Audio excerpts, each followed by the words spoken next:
গোটেই ইণ্ডিয়াত য'ত দাঙ্গা হৈছে তত সংখ্যালঘু নিৰ্যাতন হৈছে তত কংগ্ৰেছৰ পিৰিয়ডত হৈছে আমাৰ হাজাৰ হাজাৰ মানুহ মৰিছে কংগ্ৰেছৰ পিৰিয়ডত এটা কেইছো হোৱা নাই আজি ডিলিমিটেশ্যন যিটো হৈছে সেইটো কংগ্ৰেছে জীয়াই ৰাখিছিলে আজি আপুনি যদি চাই এনআৰচি সেইটো কংগ্ৰেছে জীয়াই ৰাখিছিলে ডিবুটাৰ সেইটো কংগ্ৰেছে কৰিলে ফাৰ্ষ্ট কথাটো যেটো বিদেশী যেটো কথাটো উঠাইছিলে সেইটো কংগ্ৰেছৰ মুখ্যমন্ত্রী উঠাইছিলে নগাঁও জেলাতে সংঘটিত নেলি হত্যাকাণ্ড কংগ্রেসের সময়ে হয়েছিল কংগ্রেসের শাসনকালে সংখ্যালঘুরা সবচেয়ে বেশি নির্যাতনের বলি হয়েছিলেন নির্বাচনী জনসভায় আক্রমণাত্মক বিধায়ক জাকির হোসেন লস্কর নির্বাচনের দিন কাছে আসার সাথে সাথে অন্যান্য রাজনৈতিক দলের সঙ্গে এআইইউডিএফ দলও হাইলাকান্দিতে প্রচার অভিযান তীব্রতর করেছে রবিবার রাতে হাইলাকান্দি শহর সংলগ্ন লস্কর বাজারে এআইইউডিএফ দলের এক বিশাল নির্বাচনী জনসভা অনুষ্ঠিত হয় সেই জনসভায় এআইইউডিএফ প্রার্থী শাহাবুল ইসলাম চৌধুরীর হয়ে হাইলাকান্দি বিধায়ক জাকির হোসেন লস্কর প্রচার চালান সভায় কংগ্রেস দলকে ক্ষুরুদার সমালোচনা করে এআইইউডিএফ প্রার্থীর জন্য ভোট ভিক্ষা করা হয় 12 জনের সরাসরি 12টা সিট দিয়ে বাকি আমরা সব কংগ্রেসে ছাড়িয়ে দিছি 5-7 জন 10 জনের লাগাইন যদি বার করতে পারো আমরা সরকার করতে পারবো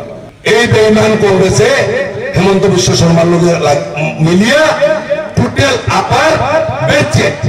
আপনার আমরা খুব স্মরণ শক্তি খুব কম ইলেকশনের বাদে আপনারা দেখছেন প্রাক্তন কংগ্রেস প্রেসিডেন্ট অঞ্জন দত্তর মেয়ে তাই নিজের স্টেটমেন্ট আছে যে তাই লাগা সিটো প্রিয়াঙ্কা গান্ধীর দেওয়া হয়েছে কিন্তু তাই সিটো প্রিয়াঙ্কা গান্ধীর দায়িত্ব দেওয়া হয়েছে না কারণ তাই এইভাবে সংগঠনগুলোকে বেরিয়ে আসি আপনারা সামনে আসি সুদীবৃন্দ আমি 2-4টা কথা বলব আমরা এখন খুব সুখী হাইলাকান্দির মানুষ এদিকে সভায় হাইলাকান্দি বিধায়ক জাকির হোসেন লস্কর 1983 সালে নগাঁও জেলাতে সংঘটিত নেলি হত্যাকাণ্ডের কথা টেনে কংগ্রেসের শাসনকালে সংখ্যালঘুদের সবচেয়ে বেশি নির্যাতনের বলি করা হয়েছিল বলেও অভিযোগ করেন সমষ্টি পুনর্নির্ধারণের সময় কংগ্রেস দল অতি কৌশলে বিজেপি সরকারের পক্ষে দাঁড়িয়েছিল বলে অভিযোগ করেন বিধায়ক জাকির হোসেন হয় আপনি কংগ্রেসের ইতিহাসটো চালে পাব আপনি আজিৰ দিন কেনেকৈ মানে গোটেই বিষয়টো চাওক আপুনি অহমত নহয়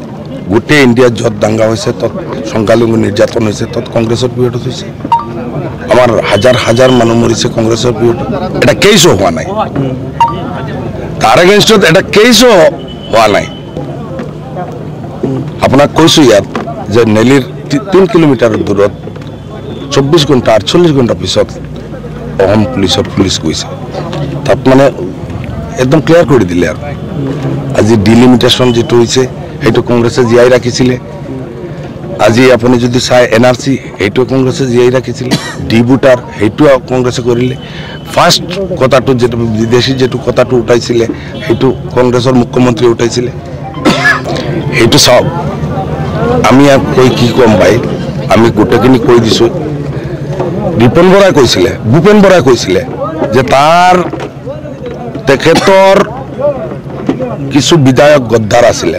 গদ্দাৰৰ লিষ্ট লৈ তেখেতে গৈছিলে দিল্লীত তাৰপিছত কি হ'ল তেখেতে নিজে স্বীকাৰ কৰিছে আমি কি কওঁ নাম প্ৰকাশ কৰা নাই মানে তেখেতে কৈছিলে নাম প্ৰকাশ কৰিব কিন্তু পাৰা নাই একশনটো কাৰ ওপৰত হৈছে শৰ্মান আলী একশনটো কাৰ ওপৰত হৈছে সিদ্দিক আহমেদ আমাৰ এই বাইদেউজনৰ নাম কি আছিলে শিৱমণি বৰা তেখেতে ৰেকৰ্ডিং কৰি আছে গোটেই মিটিং হল এইটো ধৰা পৰি একশন লোৱা নাই কিয় আপুনি যদি চাব যে আমি এইটো কৈছো আফজলুৰ ৰহমান যেতিয়া আছিলে অলপ বেছি দি দিছিলে তাও বেছি দিয়া নাই 30% দিছিলে মুসলিম 30% দিছিলে 100 জনৰ ভিতৰত 30 জনক এপইন্টমেন্ট মুসলিম মানুহক দিছিলে সেইটোৰ কাৰণে এটা সহযোগিতাতে ড্ৰপ দিলে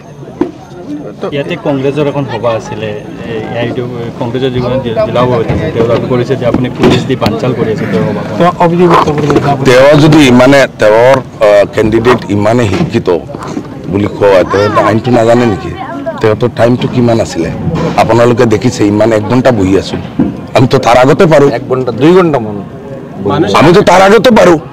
মানুষ এখানে না আসার জন্য আহ্বান জানানো হয়েছে আমিনুল ইসলামে ইয়াতে আইব না লাগে সব আমিনুল ইসলামৰ কথাটো কৈ কি লাভ আপুনি চাইছে এতিয়া জি মানুহবিলাক আমাৰ কংগ্ৰেছৰ ক্যান্ডিডেটৰ লগত আছে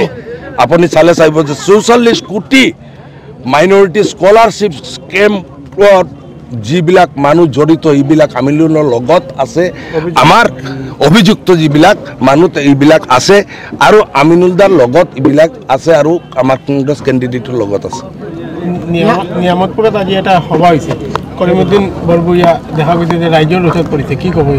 কালি আপুনিও কৰিছিলে ৰাজ্য চুবুৰীয়া এখন সভাত এইটো আপোনাৰ ভুল আপুনি চাব যে আমাক আপুনি ক'ত দেখিছে আমি ভিডিঅ'ত দেখিছোঁ নাই মোক দেখা নাই